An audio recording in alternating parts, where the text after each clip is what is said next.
Hey, Ghost Machine fans, this one's for you.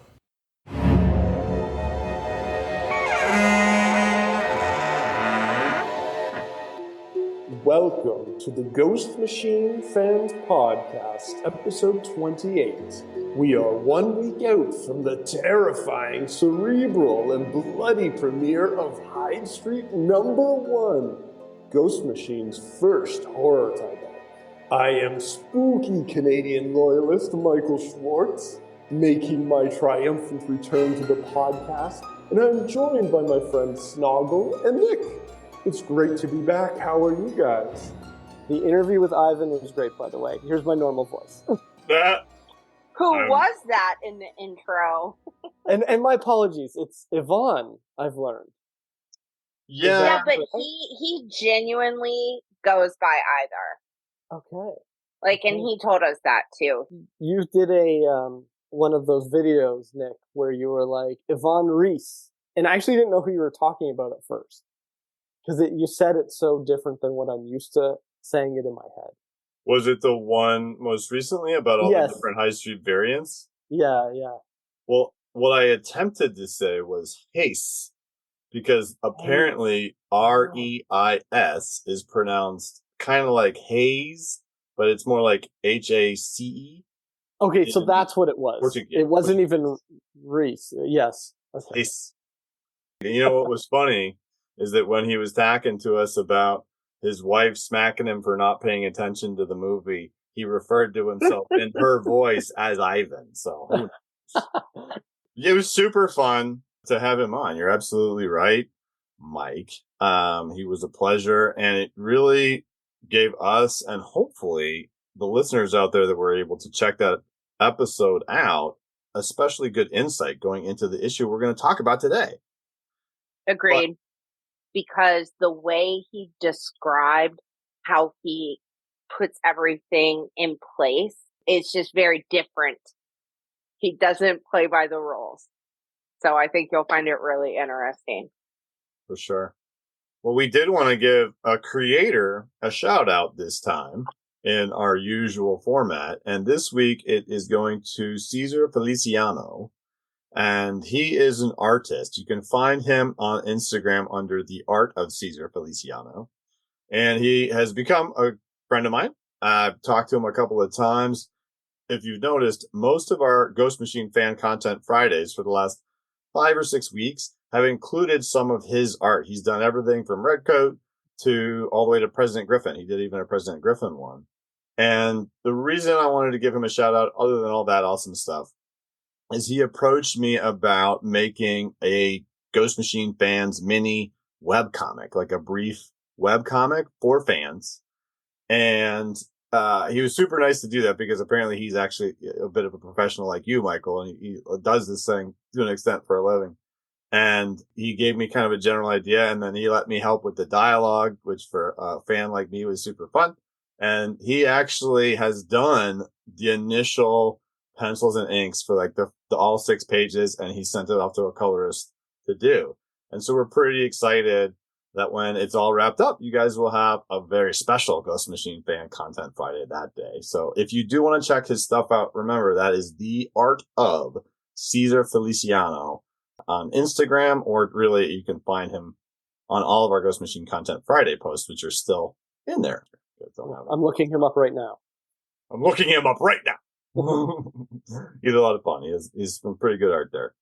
But as usual, I'm getting thrown out of here because Snoggle's in the newsroom.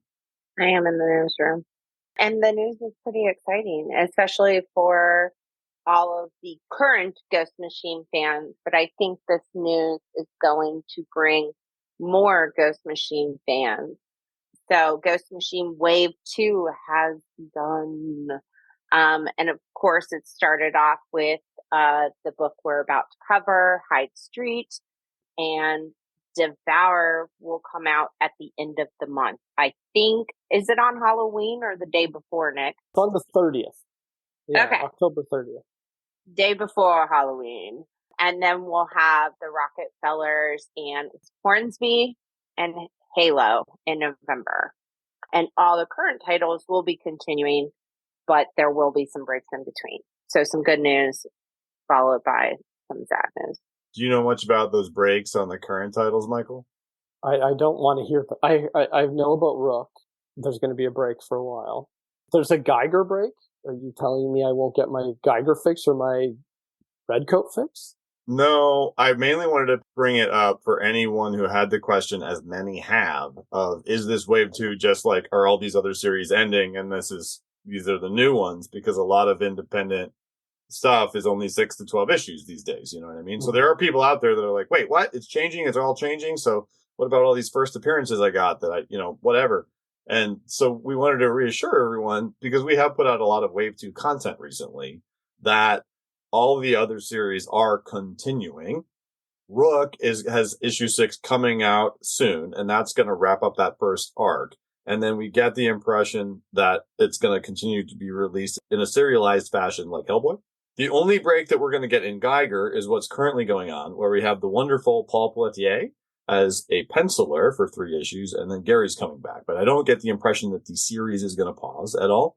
And I do believe that there will be a bit of a break between Redcoat 7 and 8, only because I recall Brian saying he was going to need, I think, a moment to breathe or something like that. It was a while back. But I don't think we've seen solicits for anything beyond 7. 7's the one we're super excited about anyway, where there's supposed to be a catharsis.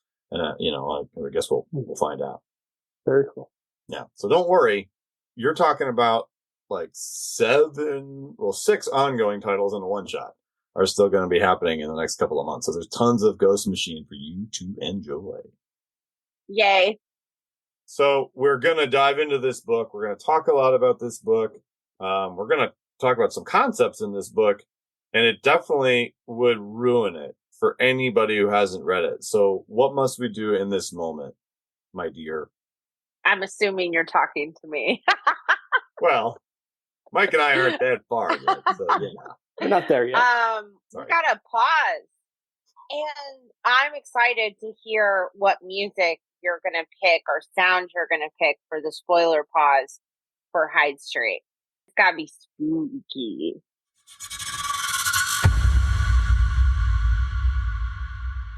So if you have not read this book, you need to go out and get to your local comic book store and pick it up. Or you can get on Hoopla and download it because you have a library card. But you have to read it because we're going to go over panel by panel and really just spoil absolutely everything. And you should read it because it is awesome. All right. Well, normally we talk about just a couple of covers, right? Because typically on the books we talk about, there's 2, maybe 3. But this is a first issue of an ongoing series that everybody's really hyped up about with some all-star creators on it. So, they had to make a couple of variants. Do you guys have any idea how many of those there are in this case? I think if you watched that video, you might have seen it. Yeah. 9? Yeah, there's 9 if you don't include the retailer exclusives. And so do you guys understand what a retailer exclusive is? Only available at that retail outlet. Right. And it's, in fact, that retailer tends to have a financial stake in it, right? They're publishing that for the sake of the advertising that's going to then bring business into that store. So it's really neat, but of the ones that Ghost Machine directly put out, there are 9. There are 9 different covers. And so we do have to be able to talk about the issue. So I don't know that we necessarily want to talk about every single one of these covers, but we might at least want to give the rundown of all of the different artists through cover D, because that'll tell you everybody who created the different covers, which is what's really cool, because there's some talent on this one. Would you like to give the creator roll call, Michael? So for cover A, which is the main cover that I actually got, I got the main. It's by Yvonne and Danny Mickey. Colors by Brad Anderson. Cover B is a Gary Frank cover with Brad Anderson colors. Cover C by Kelly Jones with Brad Anderson colors. Did you pick up that one, Nick? I did, and that it was just pulled for me by my local retailer, which I found out today, even though it's a ratio variant. But thank you, MODOK, for doing that. He knows. And then cover D is by Mike Diodato Jr. with Brad Anderson on some great creators there. And there's a blank cover, is there not?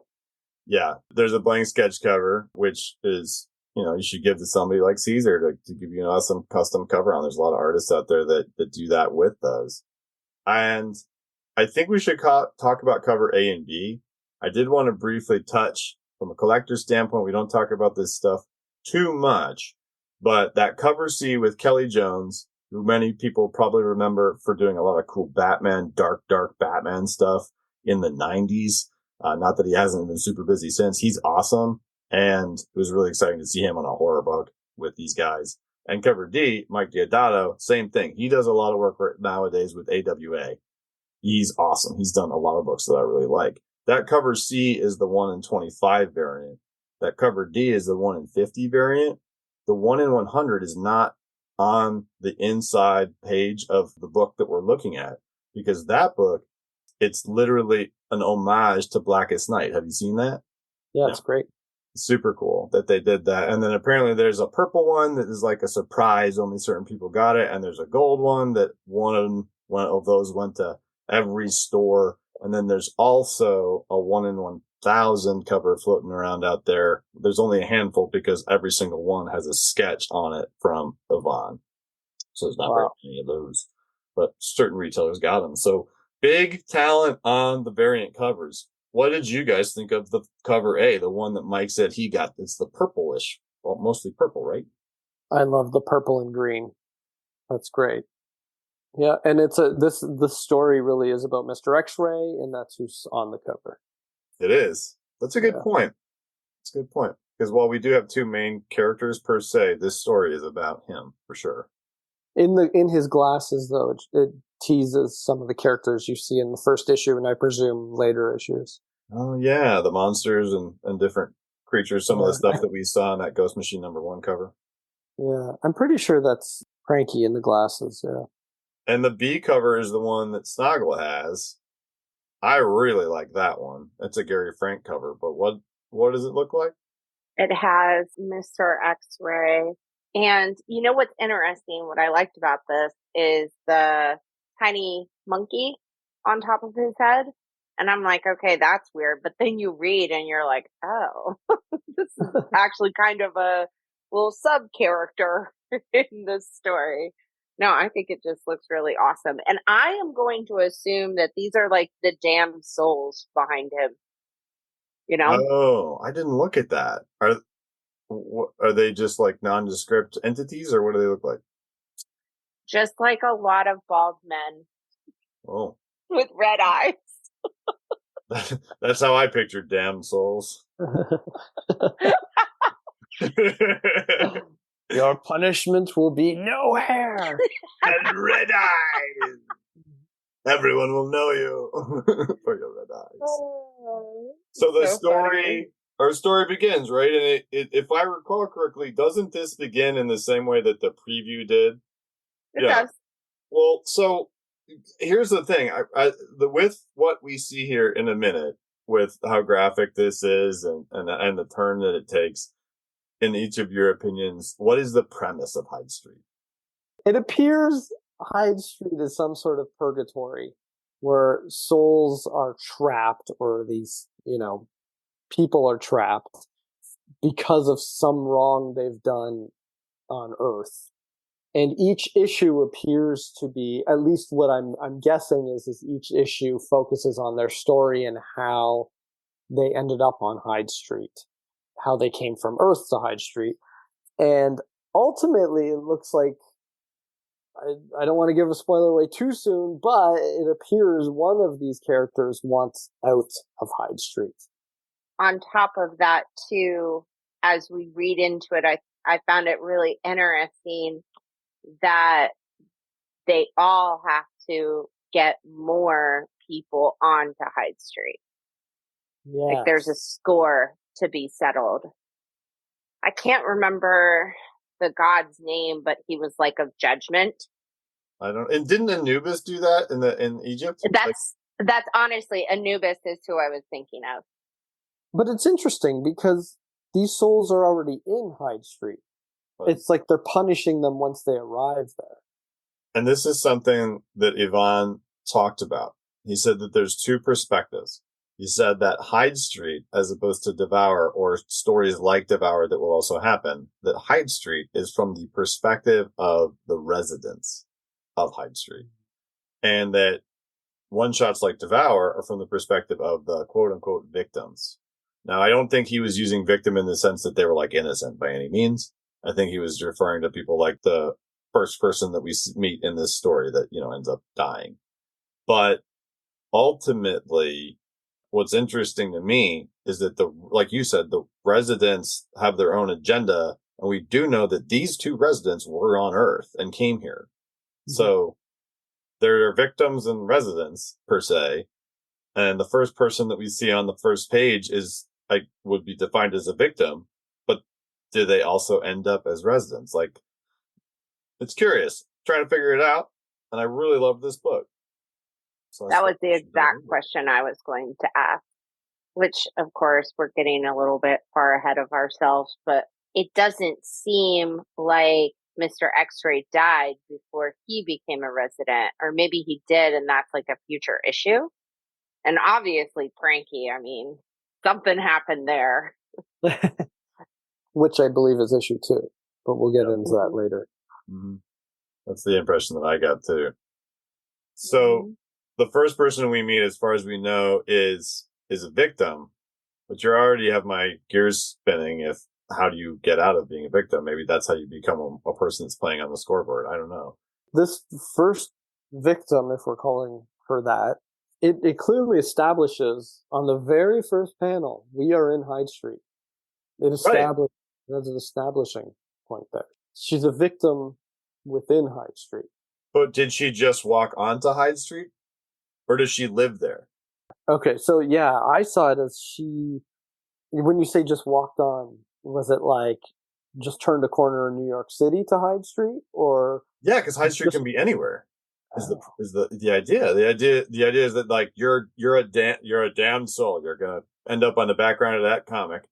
And that means that when you turn, anywhere you could turn, you could end up on Hyde Street. And in this case, the way I am reading this, and I don't know that I'm right at all, but it's like you see the real world and then she's going towards Hyde Street and then now she's in Hyde Street and that's how she ended up there, like leaving her normal grocery. But because she did these horrible things, she gets pushed to this place of judgment. But then there are these like weird people in that guide or misguide you, right? Like that's what he says later. I think he may actually say like when someone ends up on Hyde Street, then the first one of us to interact with them gets to decide. That's it. So it's like, yeah, I don't think she lives within Hyde Street. I don't think she's normally there. But isn't she a new resident? Isn't it like the first time Pranky showed up? See, that's where I was trying to understand where Vaughn was going with that.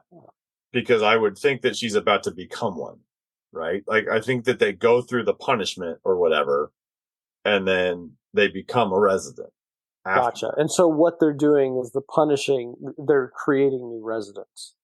I think so. And then when we read Devour, though, he said it's going to be it's going to be a different perspective. So I guess we'll have to see. But in her case, I'm not sure if you become a resident after you get splatted by a big piece of machinery like she did. And then ultimately, like what's the quick version, Snoggle? What happens to this super nice old lady? So you can talk about Mr. X-Ray and Frankie. Well, of course, I just wanted to really quickly. You guys know I look at the details, but the second page where you get the big, panoramic view of Hyde Street, do you guys think that it says Rook Contracting? Do you think that's a nod to Rook Exodus? Oh, yeah. Yes. Yeah. That's dope. Yeah, that was a good catch. A couple of people have asked about that online because there's also like a half of a Hyde Street sign in a red coat issue, but there's not any impression that they're ever going to cross necessarily. So yeah, I think that's totally what that is. And there's a big bunch of construction going on. There's this nice old lady, and you get that prototypical Boy Scout scene. He's a good scout. He's going to help the old lady across the street, and then we know reading this that there is a creepy Boy Scout involved because we've seen all these previews and stuff. But it takes a heck of a turn, man. With this, I felt like, especially after knowing how he kind of progresses the story on the page, it is really cool to me that he looks like semi-innocent, and then we turn the page and we're like, a demon. Have y'all, Nick, I know you've watched Supernatural. All the demons in Supernatural, they get like black eyes. oh, like Frankie? Mm-hmm. Yeah, that's true. Well, yeah, he shoves her groceries back at her, and it's all turned into cyanide bottles. And the reason they're turned into cyanide bottles is... That's what she used to kill, who was it? Her daughter? Child. Her daughter and her husband. Husband, yeah. It's pretty dark. It's really dark. He says, your daughter went quick, but your husband, you had to be patient. Frank was a big man, wasn't he? And like, she killed them over time. I mean, you can kind of get the sense that like, he's a little bit, he's enjoying what he is doing. Like Frankie kind of is a chaotic, evil type of character. Well, we can argue later that I think Frankie very much enjoys doing what he's doing when it comes to numbers wise. I really like Rob Lee did the lettering on this one. And it's just like all of these red kind of funky bubbles. I figured that's like the creepy voice. Like, what are you hiding? I don't even know what a cranky little kid would sound like, but I think it looks awesome. Right after that, she gets steamrolled. Steamrolled. Real bad. And, yeah, real bad. Splat.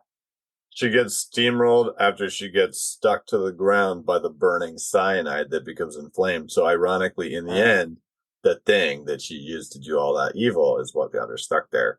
We need to remember, this is where I think sometimes the victims don't end up on Hyde Street, because he said, please don't beg for forgiveness. Frankie did. And later on, Mr. X-Ray was like, you gave her an out. You were toying with her. If she would have begged for forgiveness, she wouldn't have ended up on Hyde Street. Something to the sort. Yeah. That makes you wonder, how is that out of their control? Like, what would happen if someone did beg for forgiveness? Because Mr. X-Ray says something really specific about that in here in just a couple of pages. I bet we'll see later after we talk about this strawberry jelly page. Strawberry. All right. So she's talking about Ghost Machine fans, the page with the big, beautiful, cranky profile where he's got the super evil smile with the gap in his teeth and all this kind of stuff. And there's blood everywhere. And it's 4 different P's by Rob. And do you remember how Rob said that he wants people to be able to feel the sound more than this, like it actually spell it out? Mm-hmm.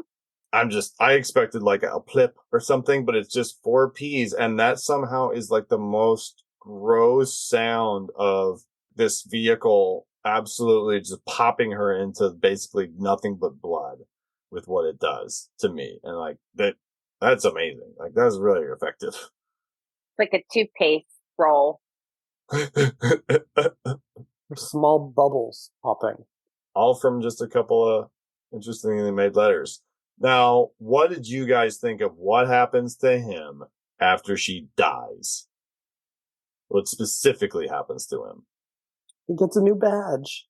A new Scouts badge. Did you find it really interesting, Mike, how you can tell, like, the badge he gets is like a steamroller? And I'm like, what else has he done? There's like a knife and... Yeah, I did spend some time looking at those, like the skull and crossbones. Mm-hmm. Some weird things. Yeah, there's some symbols. I'm like, what does that mean? Yeah, it looks like a knife and a bear. Maybe a trident or something. Yeah, trident. Who knows what he's been killing people with, apparently. But that's pretty neat to me, because it makes you wonder, do they all have something, like with their attire or whatever, when they kill somebody, because Mr. X-Ray is wearing a suit. Speaking of Mr. X-Ray, he bumps right into him on the street, and we immediately can tell there's some sort of rivalry there. right? Did you guys get that sense? Yeah, what do you want?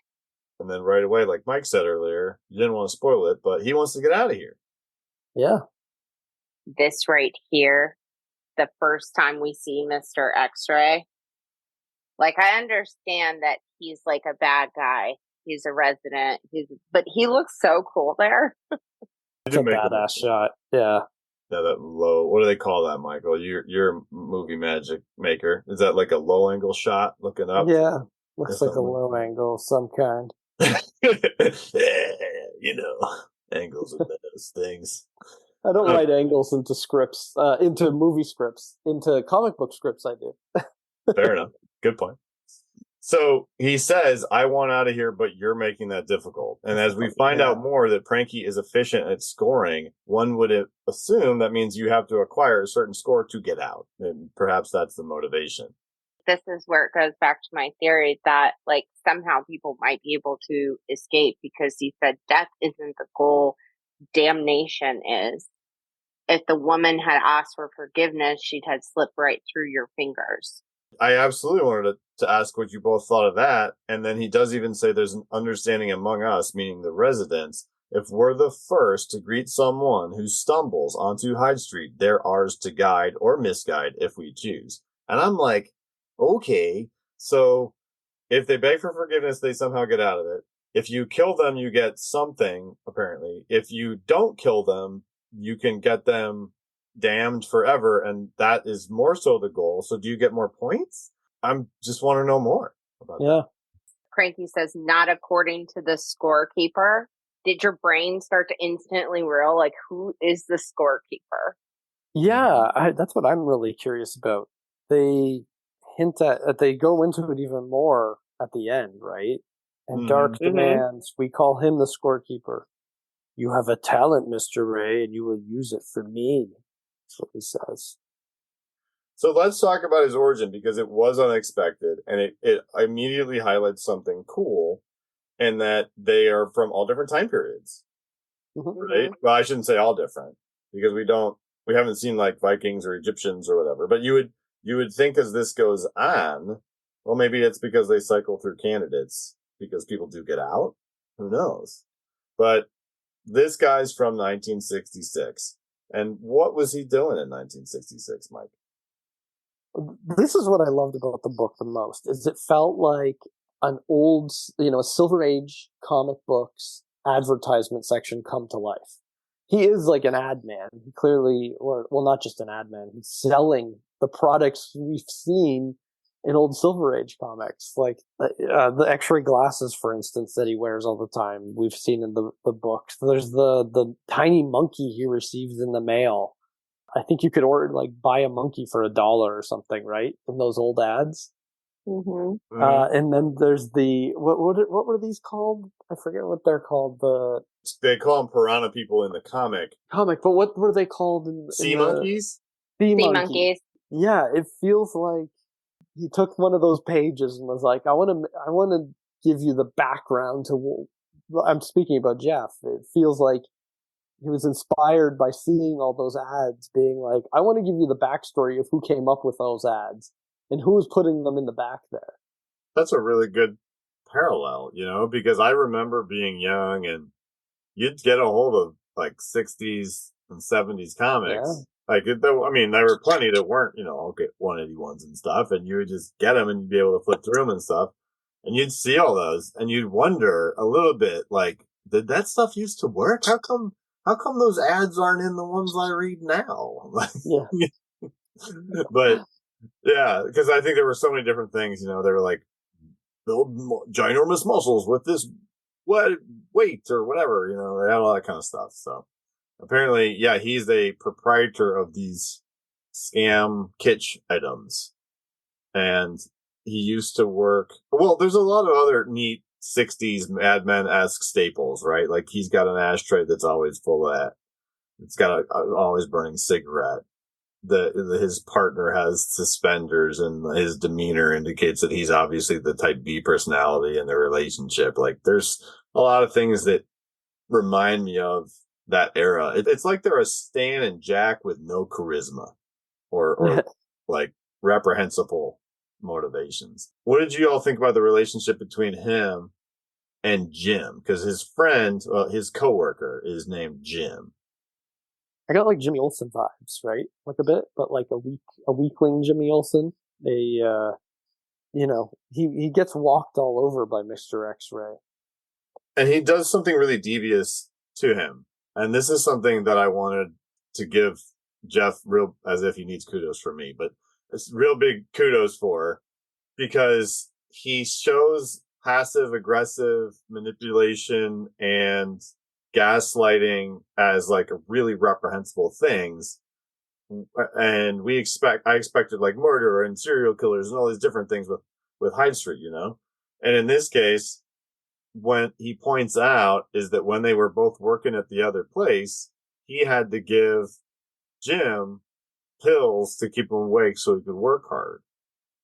And then but he provided them, but then he points out that because of that, he ended up embezzling money, but he got in trouble for it too. But the way he spins it is that Jim should almost feel bad about what Jim did.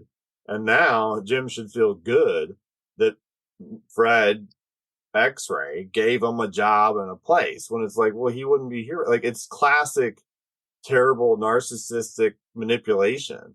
And Yvonne's art, just so many of these panels, like there's the with the cigarette and the smoke, the way it flows around his head is like, man, you're a terrible guy. You are not a good person by any means, you know? And that to me is more powerful than like General Zod coming back today or whatever.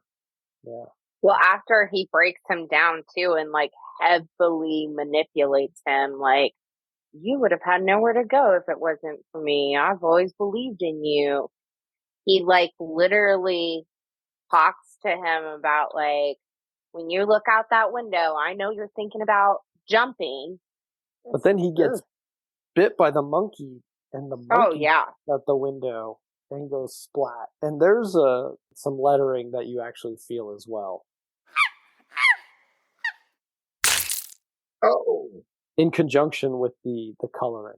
I think that this whole entire scene where the monkey is causing calamity, bites him, he throws him out the window, which, like, poor monkey. Now we know who the monkey from the cover is. Which is interesting. The monkey, I imagine, will come back because he is a resident of Hyde Street, is he not? Because on the following page, after the monkey goes splat, he sees him in the tree. Yep. And then he said, I was sorry. Yeah. I don't know how many more times I can apologize. Which I feel like, I know that this is like a horror, and it's nice to see that lightness brought into it, because that is kind of funny.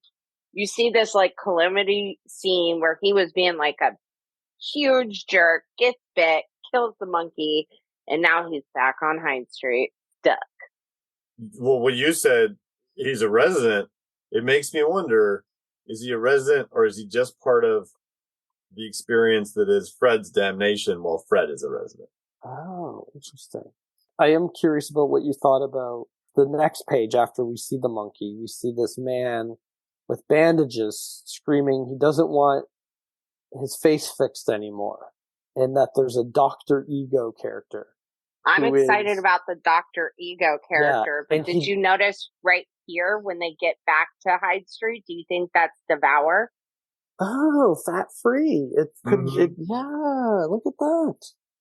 Fat free on the Devour ad too. Uh-huh. Did not even notice that. There's so many details in all these Ghost Machine books. Like every single one is filled with tiny details.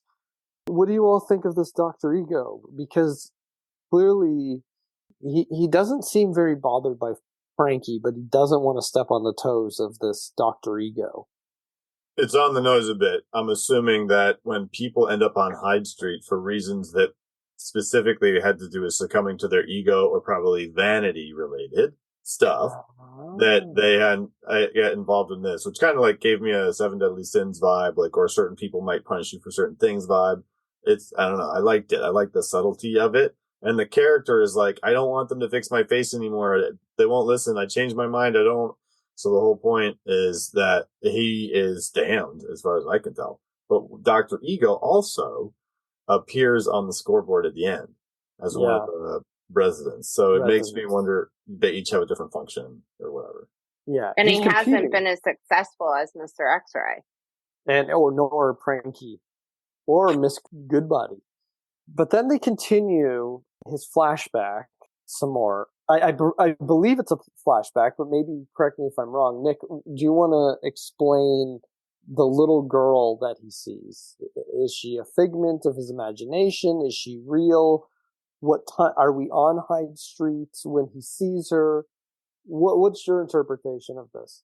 What we're talking about, Ghost Machine fans, is when we go back away, in my opinion, we go back away from Hyde Street on the page where we have the Dr. Ego stuff, and then we get back to 1966 where we see Jim and Fred in an office, and Jim is passed out asleep. Mm-hmm. And he's having like introspective moments, talking to himself. And then there's a little girl at the front door of his office. He's like, "Hey, what do you want?" And he assumes that she's a kid who wants a refund because of like one of his many scams, and he's already has like a rehearsed answer for that without her even speaking. I would like to note that I really like how he says, "Go home and stop bothering people." And the last panel we get on this page is just his face when she says, "Daddy, Mommy died. She was very sick. I found this letter in her desk, but she never mailed it." Yikes. Yes. And so he takes the letter. I promise I'm answering your question. So he takes the letter and he looks at it and he says, "Listen, kid, and pauses. And he says very quietly, "God," and then says, "You're Judy." He knows he has a daughter. He knows his daughter's name is Judy. He doesn't know what Judy looks like, is what I get from that. And that's masterful Jeff Johns storytelling. That's just comic bookery at its best. And the way that I read this, because they continue on very briefly, and she's like, "I'm living with my uncle, but he's mean. Can I come with you?" And she calls him Daddy a couple of times, and he says to stop calling him that. And then she begins to run away. Now, to me, this is the moment when he ends up on Hyde Street. Because to me, what we just saw, you ever seen As Good as It Gets with Jack Nicholson? Where he's an absolutely reprehensible human being, and like they show you all these terrible things that he does, and to really set the stage for what may eventually be some sort of transition, right? And in this case, it reminds me of that, because we have all these things. We have wants to essentially lie and steal to kids, smokes all the time, narcissist who manipulated an otherwise innocent man, monkey killer, cruel to animals, doesn't like his own child and doesn't want to talk to her and makes her run away. And that's like, to me, that's the nail in the coffin.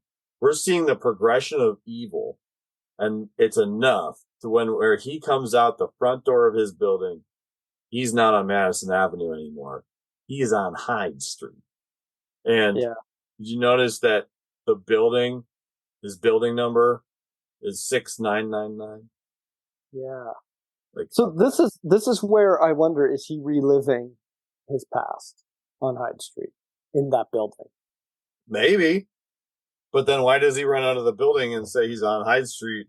And that's, it seems like that's when he meets Pranky too. Are you thinking that part of the damnation of being a resident in Hyde Street is that you could kind of go through these things over and over again when you're not doing? I don't know. It's very Lynchian in how things are done. Like, it's very surreal.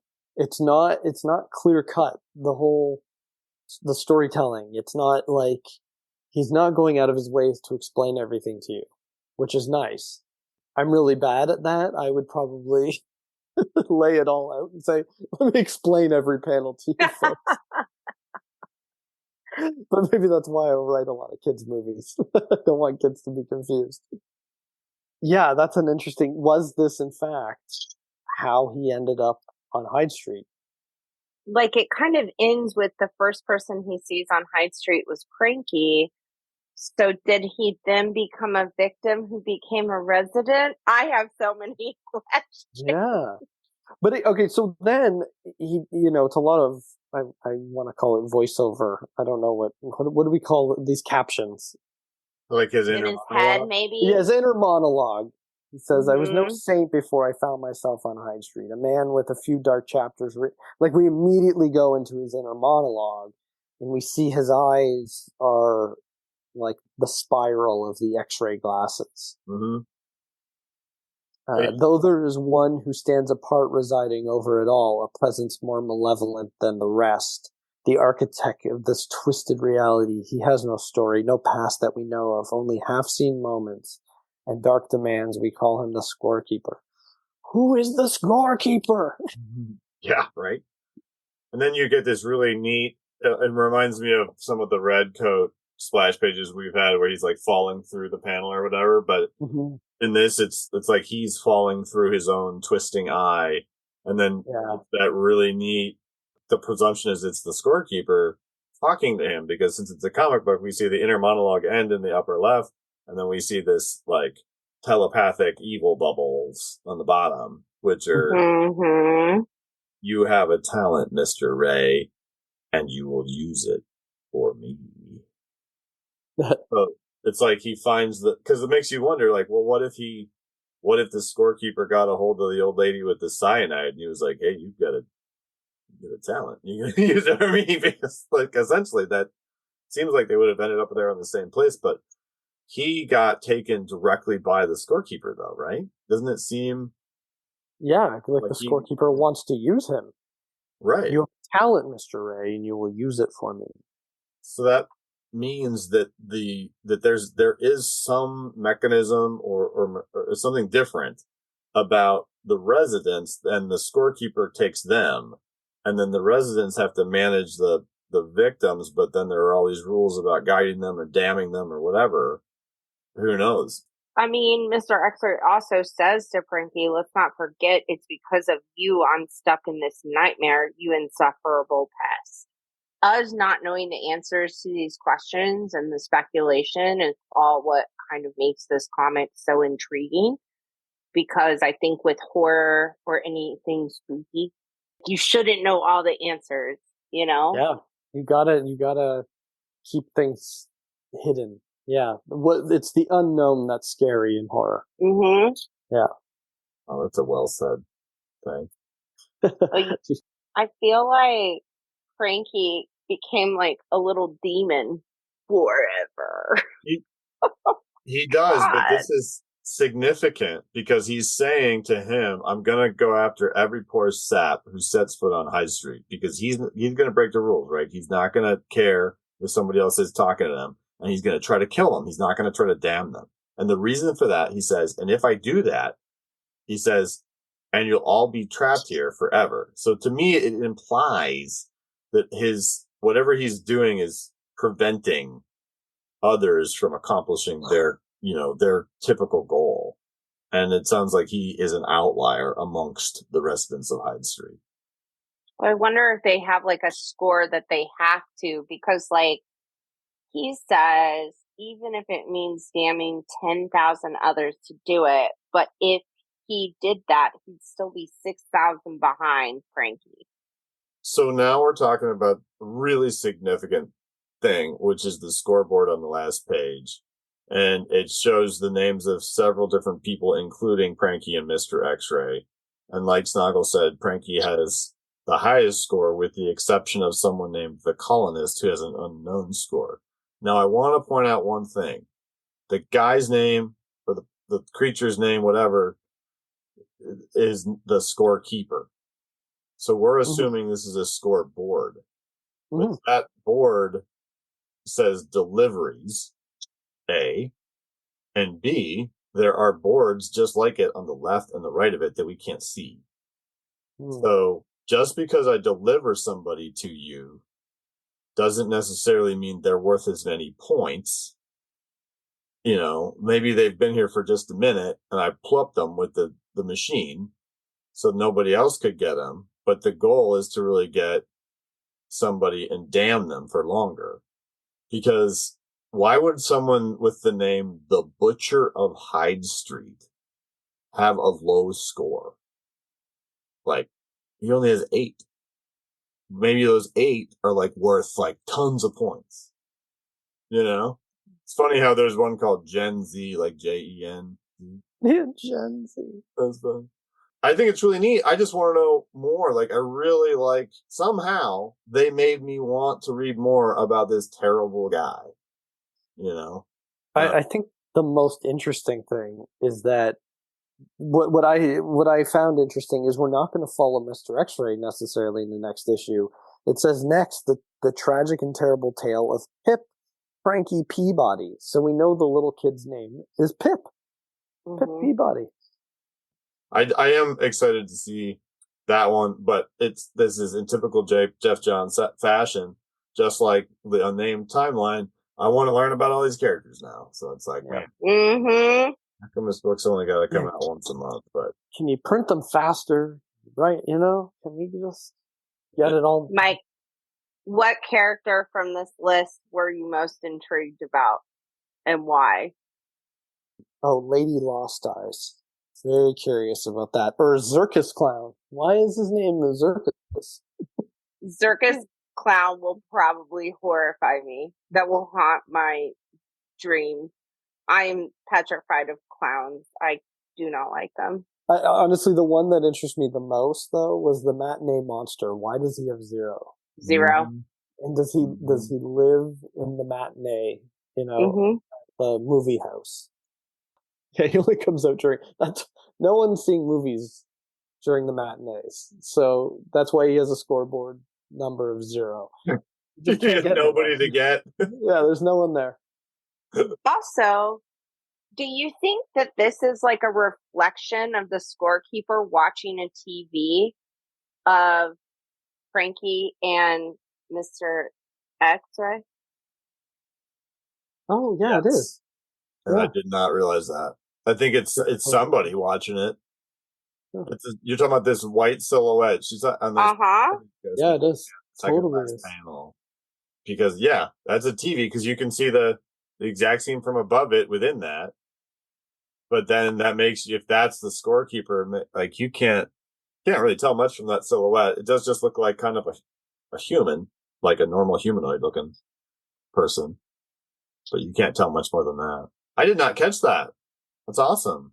Good job. I like to look at the little details.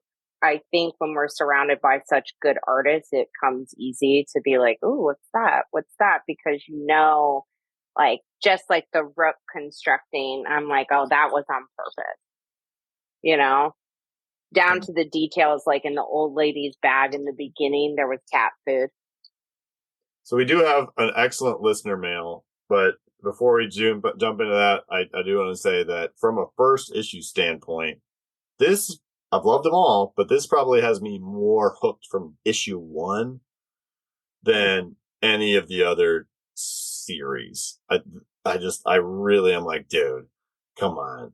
You know, I want to know so much more about this universe. It was such a privilege to get the preface that we did with Yvonne. That's probably why we're a little biased, but it's just super awesome. So I cannot wait for the next one. Yeah, and for me, it's the one I've wanted to reread the most. I feel like there's a lot of details and mysteries I'm interested in that I needed to reread it. Redcoat's still my favorite, but this is a close second. We'll talk about the listener mail, but since you mentioned it, we are going to have our next episode after this is going to be our deep dive into Redcoat number 6. Which means we may have to have a reoccurring Canadian presence on the Ghost Machine. Oh, no. Our listener mail this week comes from Alan. Alan writes, I wanted to say thanks for the podcast episodes and your efforts within the Facebook group. I went to Michigan State, too. Ghost Machine is my first time getting big into comics. When Jeff Johns was working on the Watchmen follow-ups, I got into those, and his writing in Ghost Machine has made me return. I'm so happy I got into Ghost Machine on the ground floor, and it's been awesome to get into this universe. I like not having to feel overwhelmed by the history like in comics like Batman or Superman. I'm picking up Hyde Street next week and excited to give all of the new series a chance. I always feel intimidated going into comic shops with so many options. And so I like to just keep it simple and go to those Ghost Machine titles for now. Go Green and hello to Snoggle. So do you know why I really wanted her to read that? It's because I'm a Buckeye fan. Yeah. So he said go Green. Nick went to Michigan State, which is different than the University of Michigan, who U of M and Michigan State hate each other.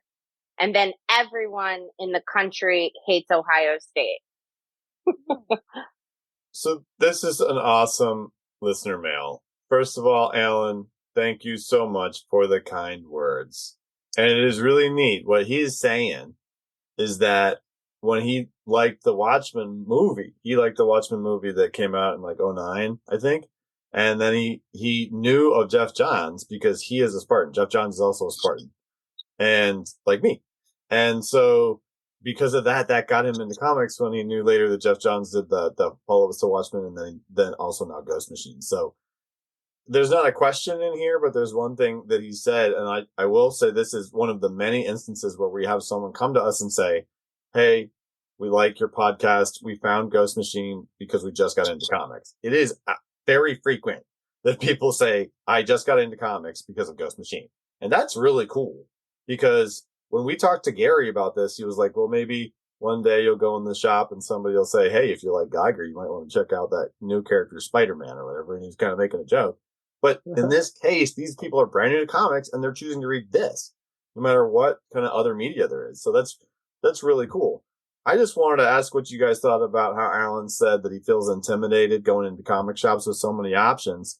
I mean, your book is a perfect example of something that independent creators are making right now. And it does seem like it's a bit of a renaissance for that, Mike. Like, what would you say to somebody like that who feels intimidated because they don't want to have to read something that's like Superman or Batman where they have to go read a bunch of back issues? Yeah, I think independent books are the place to go to for that because they don't tend to be ongoing series. And if they are, you can get like trades or whatever. And that makes it more accessible. But to me, I think, I think people like these big universe-spanning multi-title types of stories like Marvel and DC have.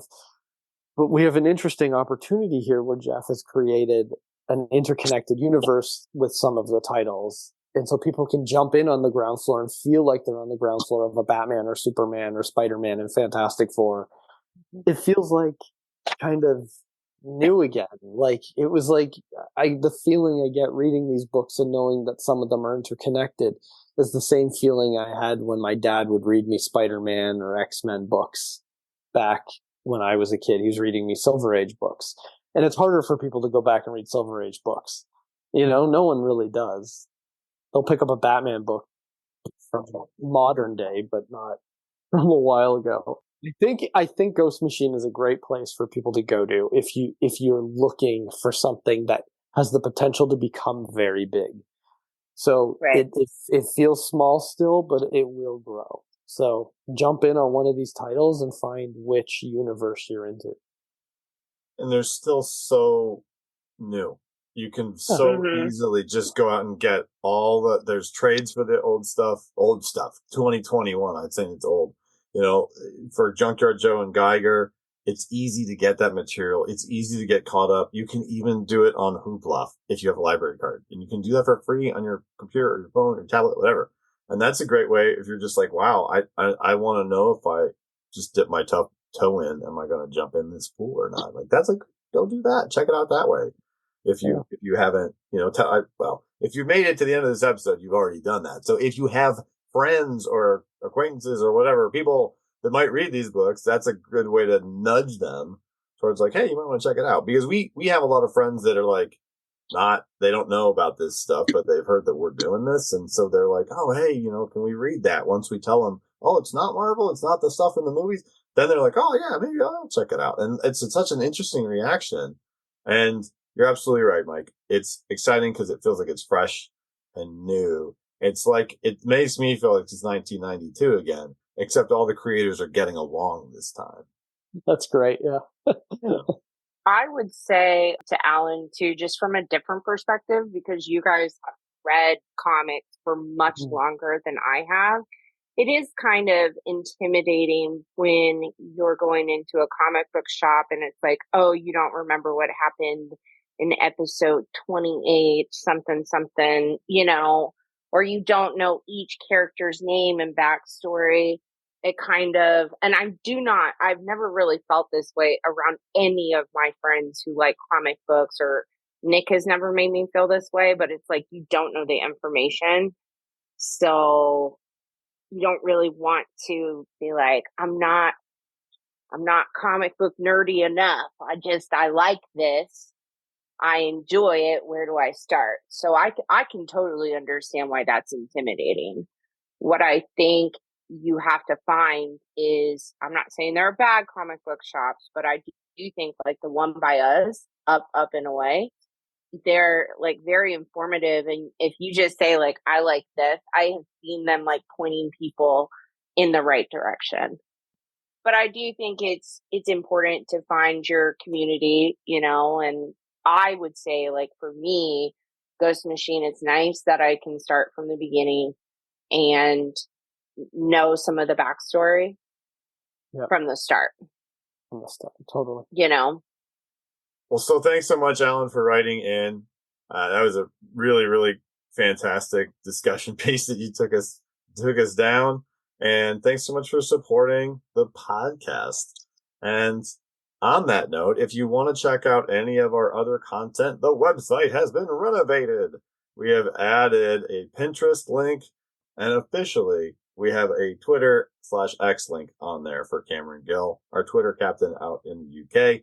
And as usual, you can find our wiki, our forums, and our Instagram on there too. Instagram is where we stay the most active, where we post almost every day and collaborate a lot with other Ghost Machine fans. If you haven't checked it out, make sure to go check out the Reels section, especially. We post at least once a week with fun videos about speculating on different comics.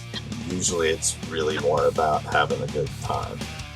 That's a wrap for us on the Ghost Machine Fans Podcast. That's awesome. Podcast.